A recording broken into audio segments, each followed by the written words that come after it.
আজকে একটা বন্ধুর বাড়িতে খেতে এসেছি বন্ধুরা। বন্ধুর বাড়িতে রান্না হয়েছে সরু চালের মোটা ভাত। আর আমাকে ভাত দিও না, বেশি ভাত দিলে আমি খেতে পারবো না। ভাতের পরের আইটেমটা হচ্ছে, এটা হচ্ছে কি স্যালাড, সঙ্গে রয়েছে স্যালাড। আমাকে এক পিস শশা দাও আর পেঁয়াজ আর গাজর দিয়ে দাও। পেঁয়াজ খেলে বলছি মুখে গন্ধ হয়, কিন্তু চোখলা ছুলে খেলে কিন্তু পেঁয়াজের গন্ধ হয় না। চলে আসলো গাজর, পেঁয়াজ, হ্যাঁ, আর হচ্ছে কি শসা।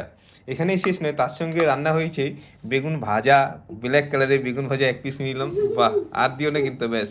তার সঙ্গে রয়েছে আমের চাটনি, এটা সবার লাস্টে খাবো। আর তার সঙ্গে এটা হচ্ছে কি ডাল, আমাকে একটুখানি। কি ডাল? মুড়ো ডাল। মুড়ো ডাল।